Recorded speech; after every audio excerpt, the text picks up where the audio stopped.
Esse é o Grand Round do Orbit. Aqui a gente discute a metodologia Orbit de raciocínio clínico cirúrgico para você colocar em prática no seu dia a dia, no seu consultório, levando os insights que a gente traz aqui para você e melhorando a visão dos seus pacientes, potencializando o seu conhecimento. Eu sou Emerson Badaró, hoje o Ricardo que vai apresentar o caso, e a gente tem como discutidor também o Luiz Reusman. Vamos lá, Ricardo, o palco é todo seu.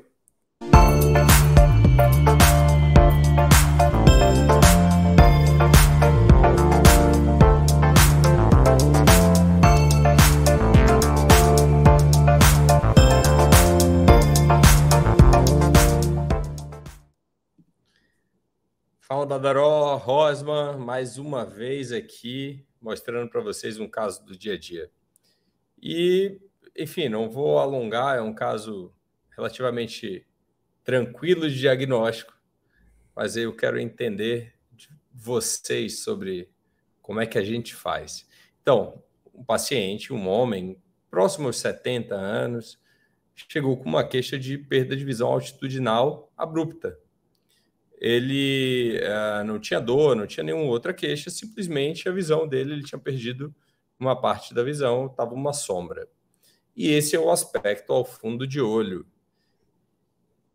E já olhando, né, com maior aumento, no disco a gente encontra essa placa de Hollenhorst, né, esse êmbolo de colesterol. E aí, Badaró, Rosman, o que é que vocês já me falam aí nesse momento? Chegou, vamos lá, vamos mudar, melhorar a pergunta. Rosman, chegou seu pai, seu sogro, chegou assim no seu consultório. E aí? Qual que era a idade mesmo que você falou? Próximo aos 70. É. Então, é nessa, assim, você tem o que eu faria para o olho e a minha maior preocupação, porque a minha maior preocupação não seria o olho, né? É que essa placa de Hollenhorst entregou o negócio de bandeja.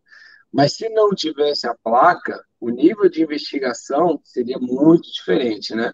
Então, com a placa, realmente a clínica direciona para uma doença aterosclerótica. Enfim, o mais preocupante para mim, eu pensaria, putz, tem que ver a carótida deles, né? Como é que está a carótida deles? Essa seria a minha principal preocupação. Do ponto de vista oftalmológico, se ele tem uma queixa com delta T pequeno, eu acho que tem algumas coisas que você pode fazer, tá? Então, quando eu digo delta T pequeno, eu digo delta T preferencialmente abaixo de 12 horas. Se for muito sortudo, muito perspicaz e conseguir ajuda muito rápido, abaixo de 6 horas, que é quando você tem o melhor prognóstico.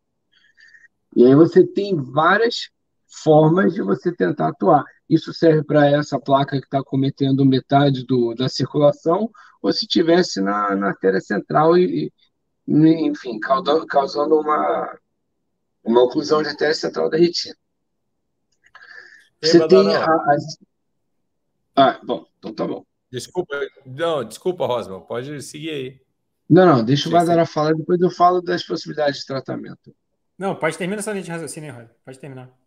Você já estava falando. Bom, se não tivesse a placa de Hollenhorst, ainda assim essa seria uma grande possibilidade, né? Uma doença carotídea causando a oclusão vascular. Outra possibilidade seria a noia. Noia, a gente está muito acostumado com noia, enfim, com edema de papila e tal, mas a noia pode se apresentar como oclusão arterial, seja de ramo arterial, dependendo do tipo de circulação, ou da artéria central da retina. Outras possibilidades podem ser vasculite, se você tivesse, né, se quisesse ampliar. É lógico que num paciente de 70 anos, você vai acabar direcionando para uma doença arterítica ou para uma doença vascular aterosclerótica. Acaba que fica mais ou menos nisso. Mas se fosse um jovem, você teria que expandir para uma doença inflamatória, uma pesquisa de vasculite, uma doença trombótica, né, pesquisar trombofilia de forma geral, uma pesquisa meio ingrata, né, que você faz um monte de exame e muitas vezes não vem com alteração. E lembrando de uma doença que é pouco falada, mas que pode dar oclusão arterial, principalmente em mulher jovem, que é a doença de Suzaki, que está associada a alterações neurológicas e perda auditiva. Então, enfim, são coisas que você poderia pesquisar também. Agora, deixa o Badaró falar e a gente conversa do ponto de vista terapêutico.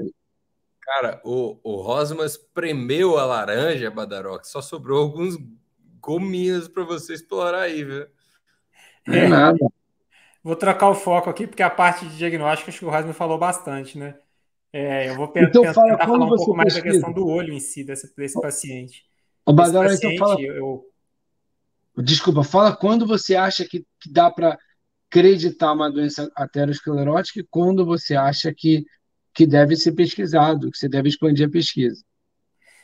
Não, o Roesman, na verdade, eu penso o seguinte: o paciente desse jeito que a gente está aqui, a gente tem uma evidência muito clara de que é uma doença aterosclerótica, né?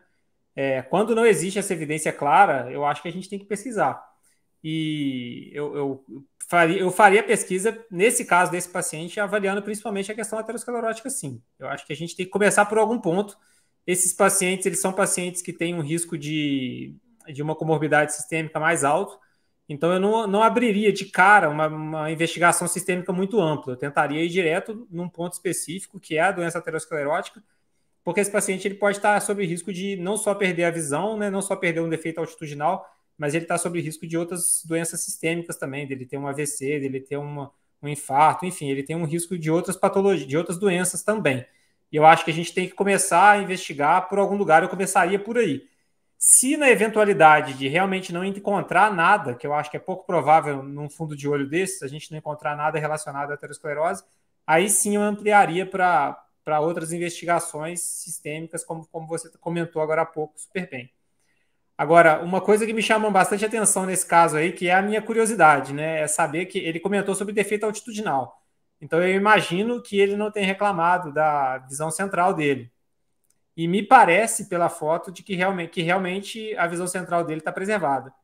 Depois, se a gente tiver aí algum outro exame, tipo uma tomografia, eu estou curioso para saber o que deu no centro da fóvea desse paciente, para entender direitinho o que pode ter acometido no centro da visão dele.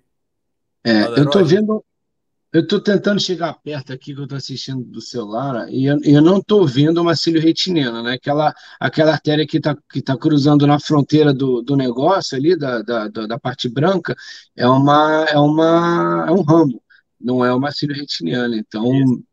Aquilo ali que está cruzando, Rosman, chama veia. Aquilo é uma é uma veia, é um ramo veia? de veia. Só Então, que pronto. como tá comprometido o fluxo, essa veia ela perde o calibre e aí fica parecendo uma artéria. Pode ser. Mas deixa eu falar algumas coisas para vocês aqui, cara. Assim, primeiro, esse paciente é um cara muito legal. É um cara sensacional, sabe? Você falou do engenheiro lá, ele também é engenheiro, só que ele é um engenheiro muito, muito alto astral. E o cara chegou, falou, Ricardo, pô, minha visão, na verdade ele passou com minha mãe, né? Aquele negócio, clínica somos 10 parentes de primeiro grau. Né? Chegou, passou com minha mãe falou, Ricardo, olha aqui, fulano e tal. E quando ele chegou para mim, eu falei, puta que pariu, que azar você teve. Eu vou aproveitar para fazer um comentário aqui rapidinho, Badora, enquanto ele está cortando aí. Tá me ouvindo? Agora tá melhor. Posso falar rapidinho só, Ricardo? Um segundo. Fala. O que eu uso para. Nesse caso, é um caso muito claro, né, como o Badaró falou. Mas eu acho que a gente tem que levantar a orelha para casos de pacientes jovens, e quando eu digo jovens abaixo de 50 anos, principalmente quando não tem história de vasculopatia, como hipertensão, principalmente, e quando a doença é bilateral. Esses são as principais situações que, vamos dizer, favorecem ou encaminham para uma investigação mais extensa. Então, vocês ouvem bem? Sim, agora sim. Então, esse paciente era um cara muito legal. E quando eu examinei ele, se vocês olharem aí no na imagem que eu deixei congelada, ele deu um grande azar desse êmbolo de colesterol. Ele está na bifurcação da arteríola, e ao invés de ir para a nasal, que não ia fazer mal nenhum, ele foi para a temporal. Então, o cara deu um azar absurdo. E ele chegou com uma queixa muito, muito clara. Foi tipo, eu estava almoçando e perdi a visão altitudinal. E quando ele chegou, que eu examinei, que eu fiz os exames, eu fiz anjo dele no mesmo dia, enfim, a gente fez tudo no mesmo dia. Eu falei, cara, vamos pensar no tratamento. E eu pensei em uma das formas de mover esse êmbolo num contexto clínico e, em não funcionando, direcionar para um hospital para poder fazer, enfim, trombolíticos. Mas o achado do exame clínico do paciente é aquele êmbolo de colesterol e essa área esbranquiçada, né, pálida na retina, no ramo em que essa arteríola estava nutrindo. E aí vem aquela pergunta, né? O fellow sempre fala, Ricardo, mas por que está tão pálido perto da fóvea e mais distal, mais periférico, não está tão pálido? E aí, Rosman ou Badaró, quem é que me responde essa? Porque eu acho que é o local que tem mais concentração vascular, né? Perto da mácula é o lugar que tem mais exigência vascular, de oxigênio, é o lugar que tem maior circulação. E eu diria que por causa disso, esse edema acaba sendo mais importante no lugar que tem mais sofrimento. Eu penso isso como racional, nunca parei para pensar nisso. E aí, Badaró? Eu acho que é uma maior concentração da camada de fibras nervosas, e aí a gente vai ficar mais demasiado nesse ponto. Perfeito. Lembra quando começou lá o OCT, Rosman? Eu acho que você estava ali enfim, 2008, a gente chegando no Spectral Domain aqui em Salvador. Você devia estar já no final do seu fellow. Sim. Você lembra que chamava de edema da camada de fibras nervosas, quando a gente tinha aquele aumento de espessura? Então, sim, quando você tem maior distribuição de fibras nervosas e células ganglionares, você tende a ter esse bloqueio da luz, né, por conta do que se chamava antigamente de edema. Então, por isso que a gente tem essa configuração que em volta da fóvea chama de vermelho cereja, quando é do oclusão de artéria central.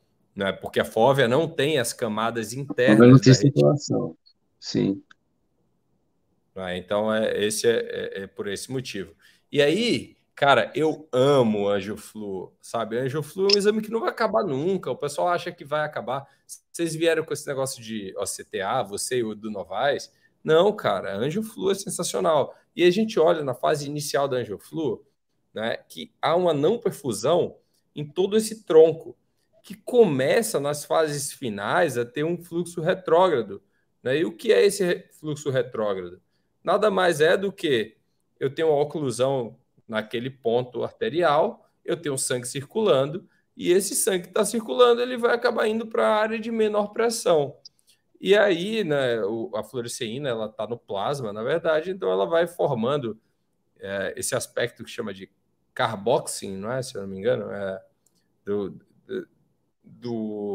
da quantidade de caixas, né? Enfim, do acúmulo de caixas que a gente tem quando a gente tem uma estase vascular severa ou, nesse caso, uma oclusão arteriolar.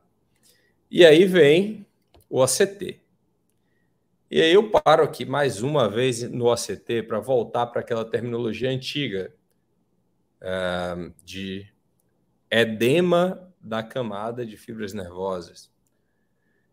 Cara, essa imagem do OCT, eu acho que ela tem tudo que eu preciso para poder fazer um diagnóstico de oclusão e, enfim, de outras doenças. Então, primeiro, eu tenho o Near Infrared, a varredura confocal com o Near Infrared, que na área acometida eu tenho uma hiporrefletividade. Essa hiporrefletividade, ela condiz com a área de aumento da espessura. E essa área de aumento da espessura, quando eu olho a minha análise qualitativa do Basecamp, eu percebo que existe um aumento da espessura de todas as camadas da retina interna na área acometida.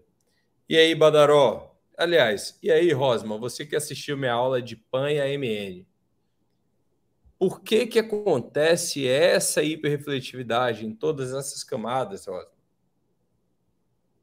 Porque é a parte que é afetada por essa circulação da retina interna, né?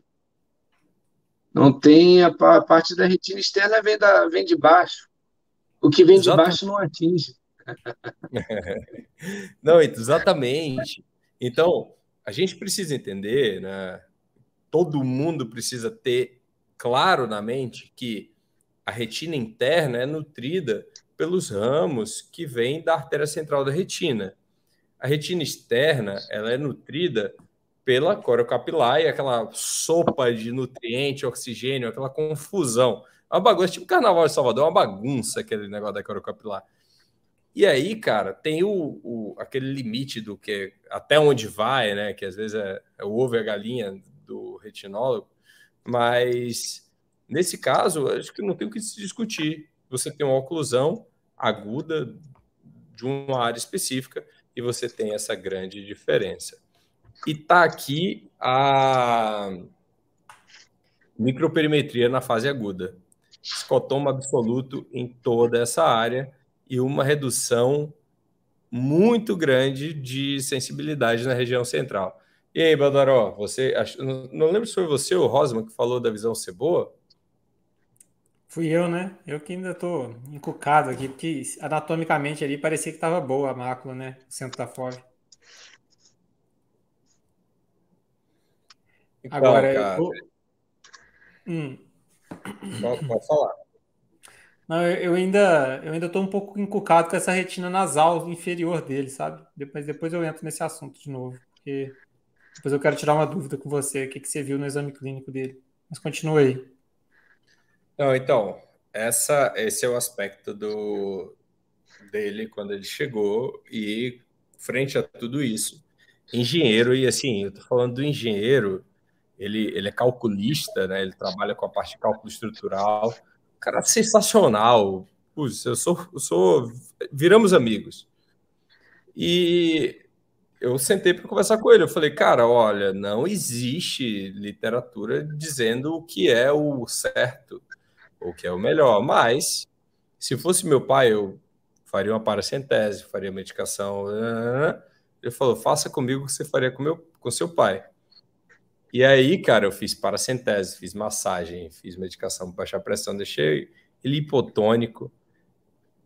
Ó, eu não vou mentir para você, o êmbolo mexeu um pouquinho, mas ao invés de ir para a arteríola nasal, ele veio e impactou na arteríola temporal e continuou com o mesmo aspecto, não teve mudança.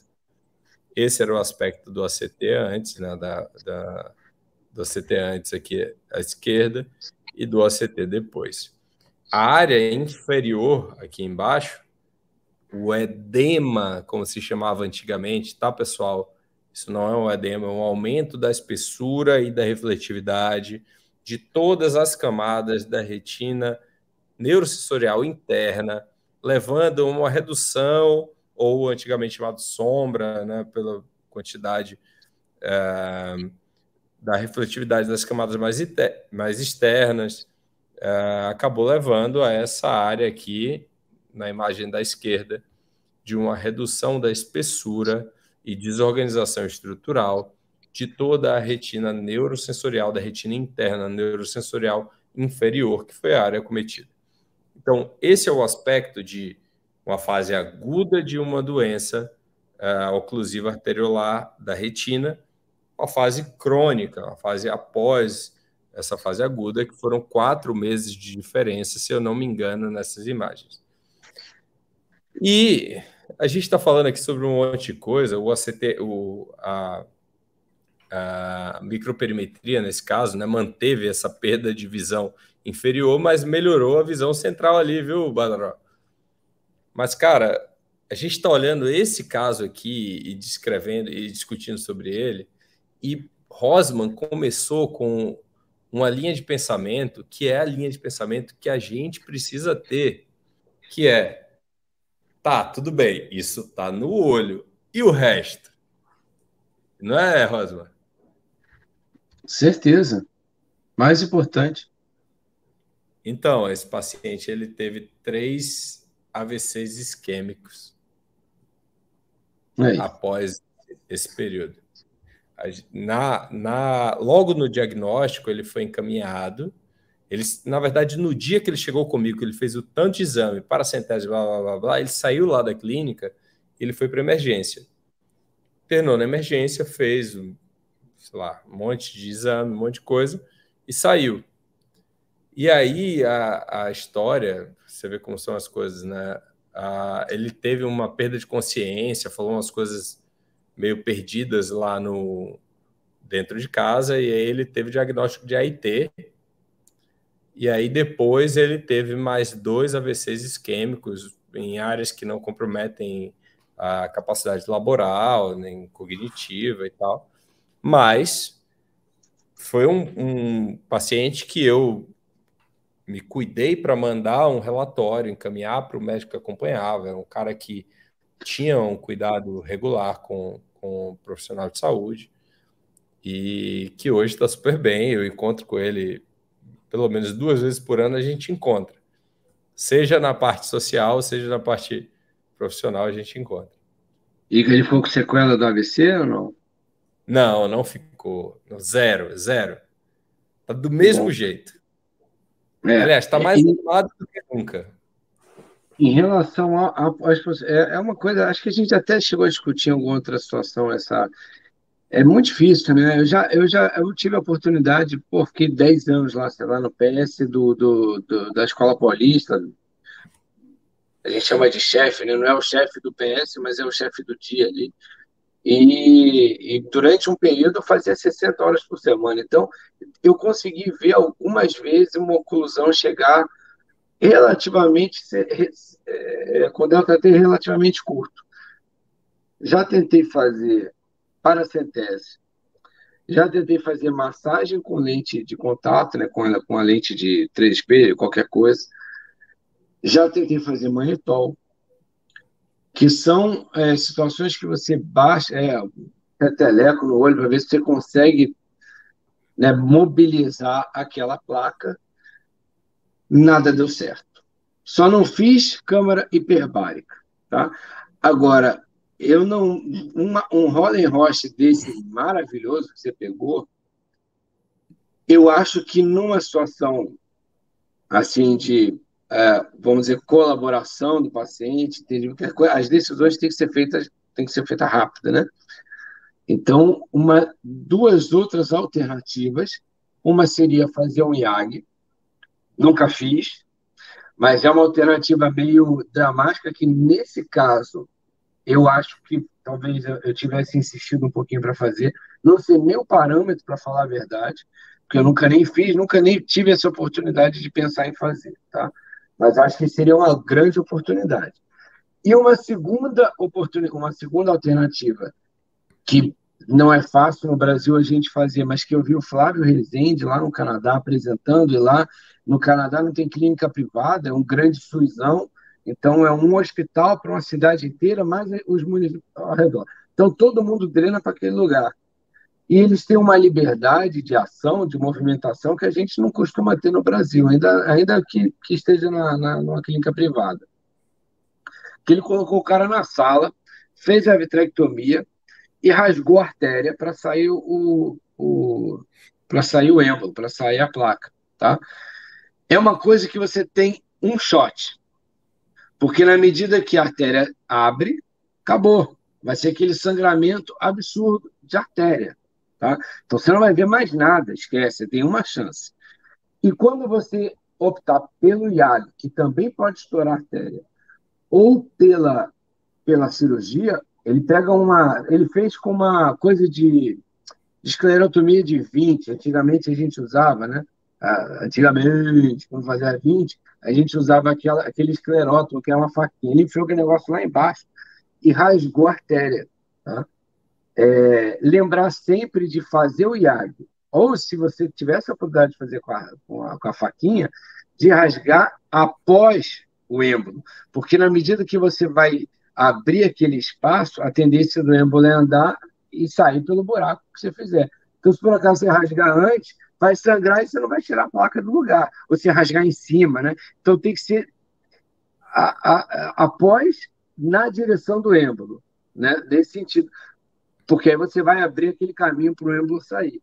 É uma situação meio coisa, mas eu acho que numa placa dessa bonitinha, pô, difícil de ver assim, eu acho que eu tentaria, num paciente que está entendendo a gravidade da situação e da urgência da situação, eu talvez tivesse tentado. Acho que seria uma alternativa interessante para, enfim, para ver, né? Para ver no que dá. Tem uma outra alternativa também que você está comentando aí, já que você está falando das hipóteses, é o uso de trombolítico, né? Então, o uso de trombolítico, ele meio que não aumenta o risco de, né, complicação sistêmica. Eu não sei se eu faria. O trombolítico que fizeram, acho que era por canalização, né? Acho que não era trombolítico sistêmico, né? Na verdade, assim, a gente está falando de coisas de uma doença de Diferente. prognóstico, de difícil Não, tratamento não, ruim. e Mas, medidas mas heróicas, né?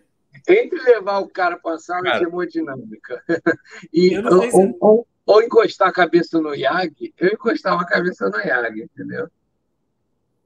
ó, E faltou é, câmara hiperbárica também, mas que câmara hiperbárica com a placa, não sei nem se tem muito sentido, né? Acho que você tem que tentar mobilizar a placa mesmo.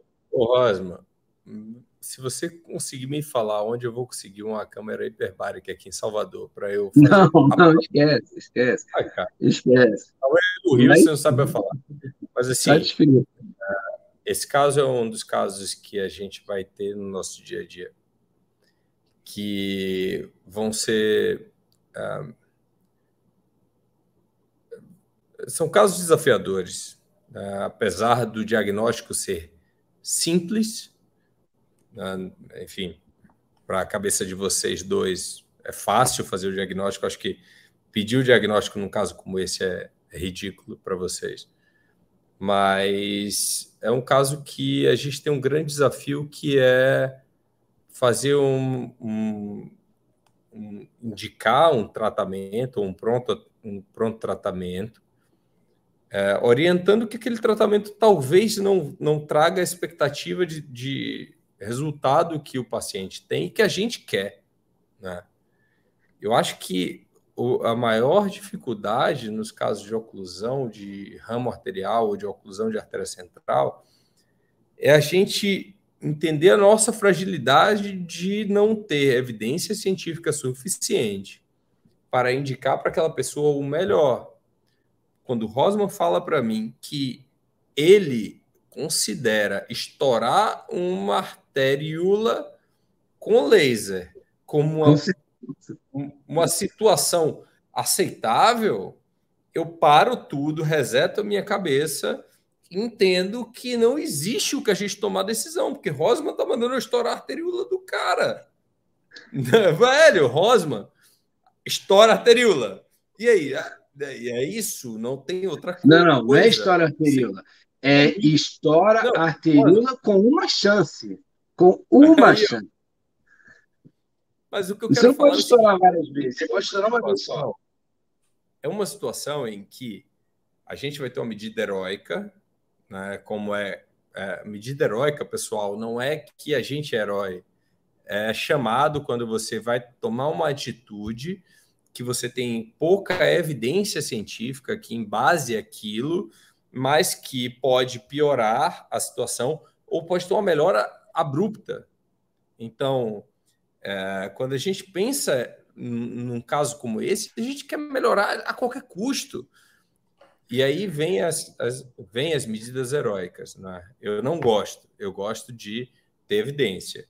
Se eu não tenho evidência, eu preciso dividir com o paciente a responsabilidade. Se a É gente isso aí. divide e chega a uma conclusão, Pô, vamos tentar? Vamos tentar. Eu tô aqui com você, estamos juntos. Se der certo, a gente vai ficar muito feliz. Se der errado, vai ficar todo mundo muito triste. Mas, cara, esse é um caso que a gente está falando de uma. A gente está falando, Badaró, Rosman, de uma situação descrita e bem entendida há algumas décadas, que a gente continua sem ter o que fazer. É Não, impotente, cara. Eu sei o que é. E aí, faz.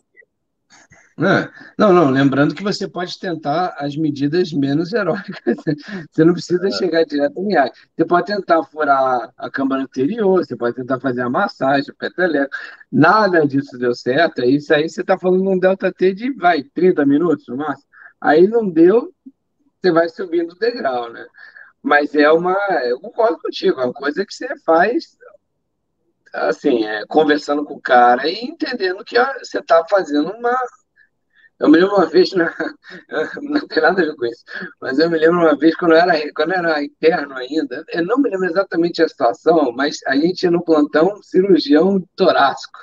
E aí teve uma parada cardíaca, que eu não me lembro o motivo, mas eu me lembro dele fazer aquele corte aqui no tórax, cortar o pericardio. Isso na emergência, pegar e fazer massagem cardíaca com a mão. Não sei exatamente mas sim, é uma medida heróica. Dada a devida proporção para a oftalmologia, furar uma artéria com IAG é mais ou menos por aí. Mas, enfim, eu acho que ainda assim, numa situação dessa, vale a pena pensar que existe essa possibilidade. Muito bom, gente. É isso. Casos do dia a dia, mensagens, insights para você levar para a prática. Se tiver algum caso que você queira que a gente discuta aqui, traz para a gente. O Grand Round do Opt tem o objetivo de trazer casos de dia a dia, casos que você consegue realmente colocar no seu consultório.